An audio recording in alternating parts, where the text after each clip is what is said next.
Hi everyone, welcome to IoT and IP Explained with me, Claudia Tapia, as your moderator. Today we are going to discuss deepfake technology, what it is and how it interacts with the Internet of Things.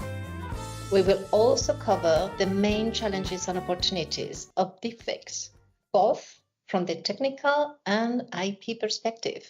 I am joined by Zizhuo, who goes by Zhou. Zhou is an IPR policy researcher at 4IP Council.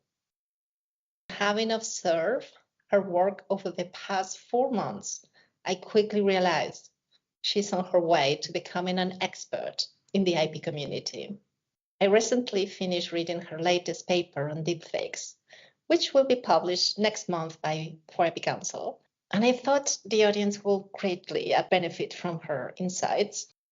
Zhou is a qualified lawyer in China with an LLM from Renmin University and an LLM from MIPLC. By the way, Zhou, I noticed on LinkedIn that you recently won the IM Prize, which I understand it means you achieved the highest overall grade in your class at MIPLC. And knowing the exceptional quality of the master's students at the center, this is a tremendous achievement. Congratulations, Zhou, and welcome to the podcast.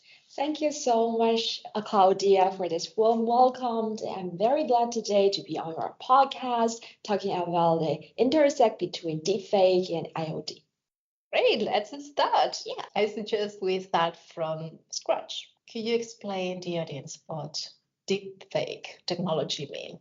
Yeah, sure. Deepfake technology is a very eye-catching application of artificial intelligence.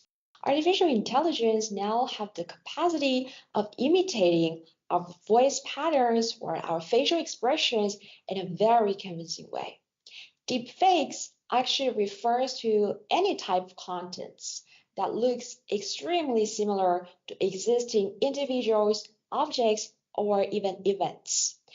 These content might include audio, images, or videos. Wow, very clear now. And I think we're going to discuss examples also. But before go with that, could you tell me who should be interested or impacted and why?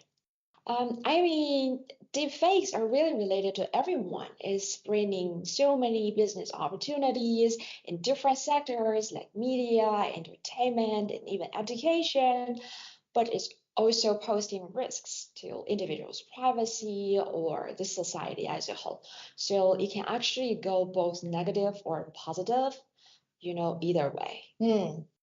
And we're going to talk about both aspects. But before that, I want to make sure the audience understands what deepfakes are.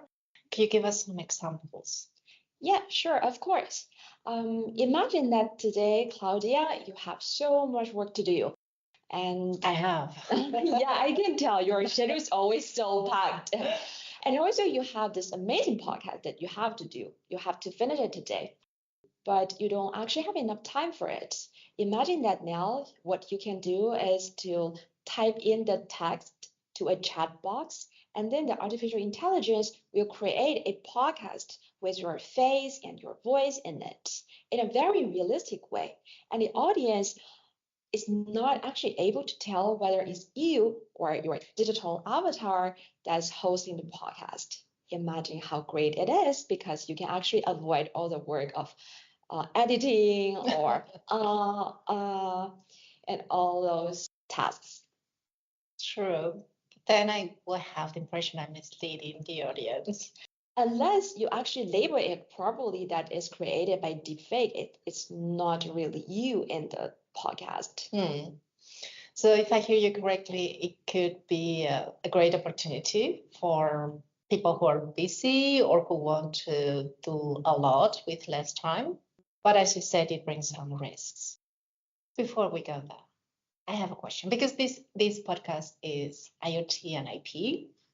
And I would like to understand, what is the link between Internet of Things and deepfakes? Yeah, sure.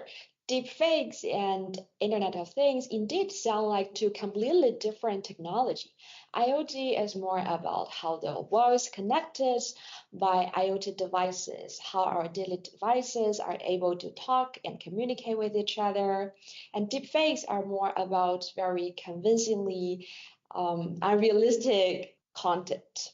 But there's indeed link between these two technology because IoT devices are able to collect and analyze our behavioral data in real time.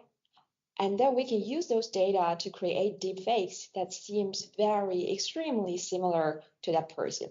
Imagine that if a hacker actually install an IoT camera in your apartment or somewhere in your car. Oh my God, this is terrible. Yeah, We need to imagine some nice things too. Okay, let's go with the hacker. Yeah, I know. And then actually he's able to create and live stream a deep fake of you, which might not be look in such an elegant way as you are right now. All right, a part of me not sleeping tonight. I think this is really one of the concerns that we see. They don't necessarily need to be in my house with a hacker. I mean, I myself give presentations which are recorded, and this also puts me in a certain risk.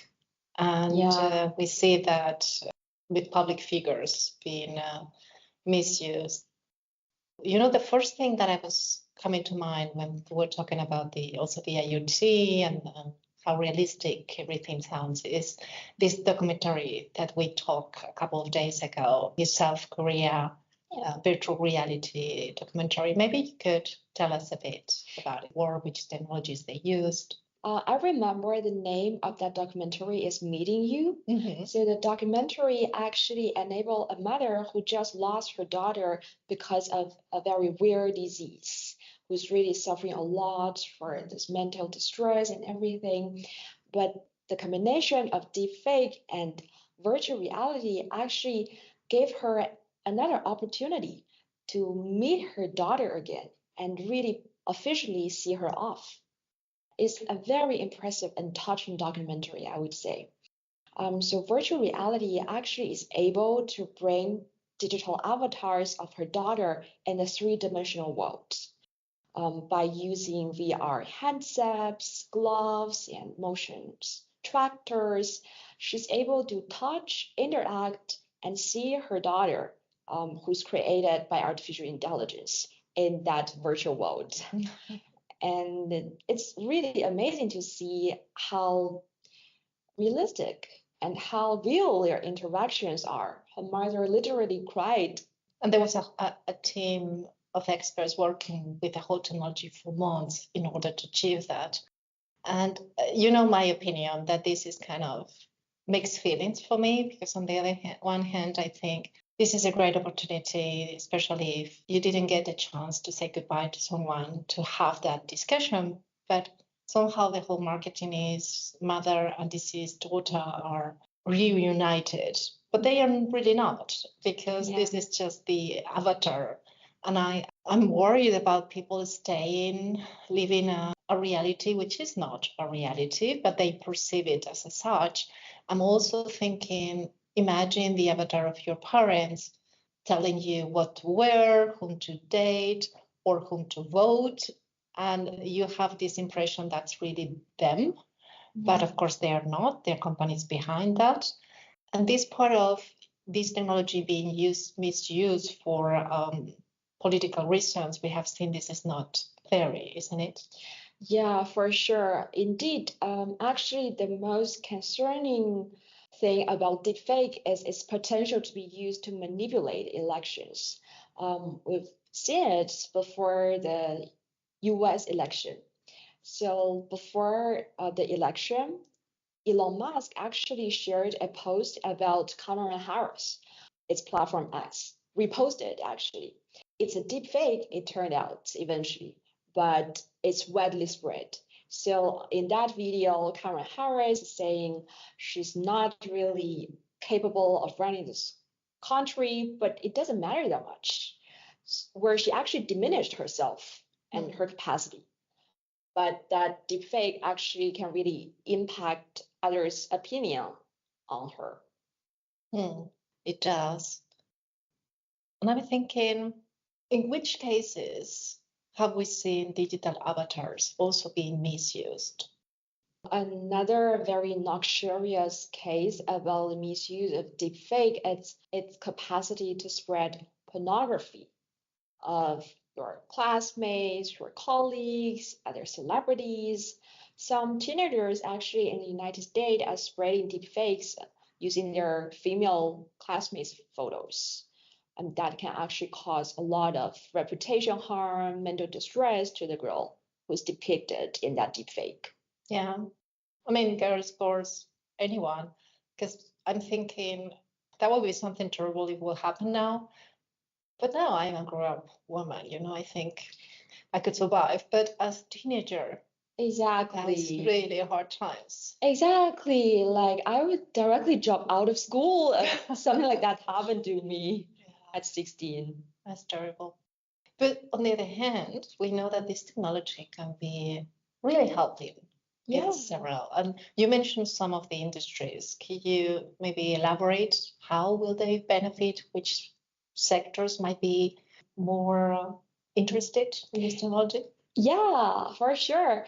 Actually, this technology is really changing some industries right now, especially the media industry. For example, a lot of company want to amplify their reach by reaching out to global audience, but it's actually very costly to create content in different languages because they need to hire voice actors to do that for them.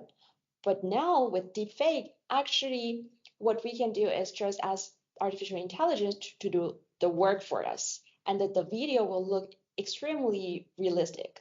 Imagine that after this podcast, and then we can ask AI to change it into a Mandarin version, a Japanese version, or a Korean version, Portugal version. Expanded to the world. Exactly, and everyone will know this amazing podcast. Wow. Okay, it seems it has also the positive So it really saves some cost. And also, for example, in the movie industries, deepfake technology is also making things easier. For example, it can make some actors look younger than they actually look like. Also, imagine how great it is if we have another chapter about Mr. Beast with his funny facial expressions, his jokes, his gestures. Or Robin Redford. Yeah. Human. You see, I'm from another generation. That's really the magic power of deepfake. Maybe in the future we are able to really interact with some historical figures and to listen to their wisdom in person. Imagine how great that will be. I like the idea. At the same time, I look like me bringing all my news all the time, but I'm thinking about dentists. And recently they were talking, I mean, we have had these discussions for years, whether AI is going to replace the human, at least in labor. And we have recently heard that within a couple of years, they're going to be better at almost everything. So what are your thoughts regarding this? Do you think deepfakes are going to replace the humans? Well, I would say it's not really a theoretical risk. It could happen in reality, especially if AI companies are able to take our voices or our appearances for free and create a voice clone for it. And then honestly, like voice actors can be driven out of their business. Before, voice actors make a living by telling a story, dubbing a character in a movie. But now, if companies can directly use their voice to do the work for them, they don't really need to ask voice actors themselves to do the work. That's cheaper and more efficient to do that.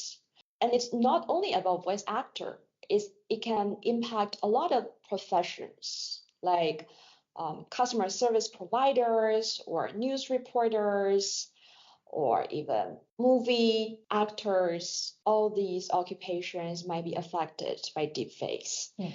This is also the reason why the US Copyright Office is now proposing a new right to better protect actors or other individuals' personal traits. I think you're talking about the report published in July 2024, correct? Exactly. Can you tell us which are the takeaways? Yeah, sure, of course.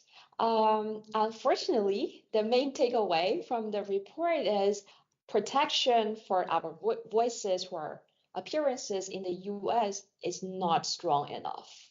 Actually, the right of publicity is the most effective legal remedy for us because it prevents other companies from using our voices or other personal traits for commercial purposes, basically to make money out of our personal traits for merchandising, for example. But the problem is the right of publicity is not a federal right. Instead, it derives from common law or state statutes. So the protection scope of the right publicity really varies from state to state. For example, some states only grant protection to celebrities. Other states might be more generous and they protect all the individuals equally. Generous or fair? Well, I consider me as important as the celebrity. But on the other side, it is influencers, celebrities, those who have more reputations are facing more risks of this misuse of deepfakes. Yeah, definitely. The question is, why should we choose? Why cannot we all be protected? Yeah, for sure. Yeah, I totally agree with you on that aspect. Yeah. Also, the Copyright Office examine other legal instruments in the US like copyright law, trademark law, or law against unfair commercial practice. And all those legal instruments in total are not really able to effectively protect us from harmful deepfakes. That's not good, at least not for the US. So what are the recommendations? Yeah, so actually the US Copyright Office proposed a new federal right, the right of digital replicas that allow individuals to control their deepfakes, the deepfakes that impersonate them.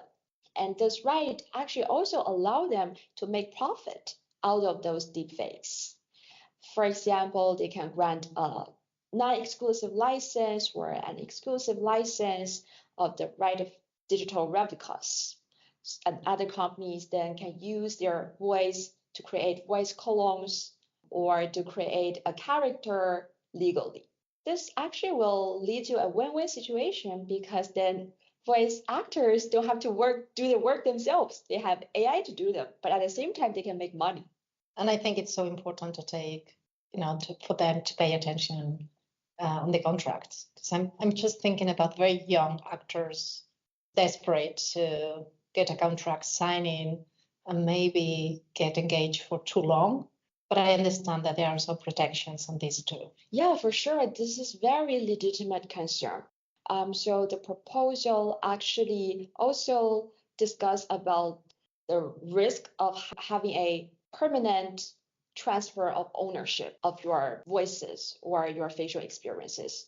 Because what if someone use your character to promote religion, belief, or to promote some political opinion that's actually against your own belief or your own stance? Or illegal. Yeah, but you license your right to them. You know, yeah. So actually, a permanent transfer of ownership of this right is not allowed in this proposal. That's good news. Yeah. Let's move to the EU, shall we? Sure. So, EU, what about the AI Act? What can we do if we are seeing one of these scenarios that we talked before, someone taking basically everything from you and creating a deepfake? Actually, the EU also see the potential harms and risks that deepfake posed. So it's especially because deepfakes had the potential to mislead the audience, to spread misinformation, to fool the audience into believe that someone actually said or did something. So the European Union believed that there needs to be more transparency in the digital world, and there's need to be more protection to the credible and diverse information. that users can get. So in the AI Act, actually, the European Union requires users to disclose the deepfakes. So if there's a video, then there will be this disclosure. Yeah, there will be a label on it so that the viewers will know at the very beginning that this video is created by AI and is not necessarily something for real. That's good news in every case. Yeah, but at the same time, actually, there's also doubts to what extent this transparency obligation can really protect us from harmful deepfakes, because on the one hand, it doesn't actually allow users to take down deepfakes. It's still there, although that is labeled properly, it's created by AI. So imagine that if there's a video portraying you taking drugs, maybe at a club, even though it's labeled that created by AI, still it might harm you or bother you. Yeah, your brain absorbs it and connects you doing something. Exactly. Yeah, and on the other hand, this transparency obligation is on users. And now actually the enforcement authority is very hard to tell exactly whether the content is created by AI or not. The technology for deepfake detection is really at its early stage. The accuracy of detection is around maybe 40%. So there's not a guarantee that people can actually tell it's created by AI. Eventually, users who actually get fined for spreading deepfakes are actually only a few. Oh, this is depressing. But, I imagine that we have other legal mechanisms that we can access to that might protect us in such scenarios, aren't they? Luckily, thankfully, yes, we have. So especially in the European Union, there's this powerful data protection, this jewel on the crown. So all the deepfakes that portray our voices or our faces can be considered as personal data. And this, as data subject, we have the right to prevent others from using our personal data. So if someone wants to spread a deepfake about us, they need to get our consent or other legal basis. Otherwise, they cannot able to do it. So as a data subject, we can ask those illegal distributors to take down the content. That's great. Yeah. What else do we have? Yeah, indeed. Apart from GDPR, in the European Union, personality rights may also play a role here. Take Germany, for example. Under Germany Copyright Act, there is a right of image. This right actually prevents others from using our images. But this image can be interpreted in a very broad sense. It includes all the audio, all the videos, image, or anything that shows our face. Yeah, and this right can actually prevent others from using our faces. So if I'm in Germany, I'm fine, but I understand this does not apply in every territory in the EU, correct? Yeah, exactly. I think the problem here is that personality rights are not really harmonized in the European Union. So in Germany, there might be the right of image, but in other members, there's no guarantee that there's a right that can prevent you from harmful and unauthorized deepfakes. I understand that in some situations we can be protected, in others we might not be protected. And since we have in the audience a variety of listeners, some of them may come from the industry, some of them from the academia and decision makers. This is a great moment for a call for action. What would you recommend us to do? What should we do to improve the system? In my opinion, actually, the European Union has a proper framework to protect its citizens from harmful deepfakes, including the AI Act, the GDPR, also personality rights. But at the same time, as I already said, the AI Act is not really a perfect solution. But luckily, the AI office is taking the initiative to create a code of practice. And I encourage the industry to really engage with the AI office to provide a clearer guidelines on this disclosure obligation, especially to clarify what's the difference between professional users and individual users, because only professional users are under this disclosure obligation. At the same time, maybe the industry can also ask the AI office to provide some more concrete examples for appropriate labeling practice. For example, especially for influencers, content creators, and film producers, they really want to preserve their users' experience, although it's created by AI. But still, they don't want to label it in such a way that everyone notices immediately the label and ignoring their content, right? So this is also something that can be clarified and optimized. So there's room for improvement and a possibility for us to be part of the solution. So I encourage everyone to be part of it and get active. Now is the time to do so. I would like to thank you for your time. And before we leave, also to raise a last question, which is, could you share with us a lesson learned? I'm an agreeable person who tends to say yes to everyone. But what happened to me last year is I was so busy fulfilling others' needs, but at the same time, I didn't pay enough attention to my own needs. And then it's not really healthy. It's not really good for my mental health. So this year, I decided that sometimes if I think it's the right thing to do, I also need to assert my opinion so that people can do it in my way, instead of always, okay, yes, do whatever you want. That's a great lesson learned, to be more assertive and also share with others what you think. I think you're going to be surprised in positive way that they're happy to receive your contribution and also to be able to say no sometimes. Yeah, for sure.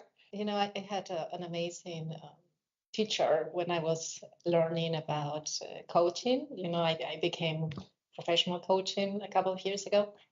And I always had difficulties to say no. And she told me, actually, you are an expert in it. Oh, why? Because I was telling myself no all the time. Oh my God, that's exactly me. So I learned that every time I would say yes to someone, I would say no to me, and that I needed to have this balance. Yeah, and for sure. Yeah, it's possible. Yeah. So I'm great that you are having that lesson learned, taking it with you. Yeah. And I look forward to listening more notes. Yeah. Hearing your opinion more often. Yeah, thank you so much for this amazing opportunity. Thank you for joining us, Joe. And this has been such a great conversation. And today we have learned about IoT, deepfake technology, how they interact, how they can change industries, how it can change how we interact with the world, that it brings opportunities, but also challenges, that there is room for improvement, but that we can be part of the solution. I encourage everyone who is interested in the topic to read Joe's article, which is going to be published next month on FRP Council website. The title is How Well Does the AI Act Protect You from Deepfakes? Many thanks from this great chat, and thank you also for listening. I hope you enjoyed this episode, and if you did, I would appreciate it if you gave it 5 stars and share it with your community. As always, comments are more than welcome. You can find me in LinkedIn under Dr.-Claudia-Tapia. See you next time. Bye.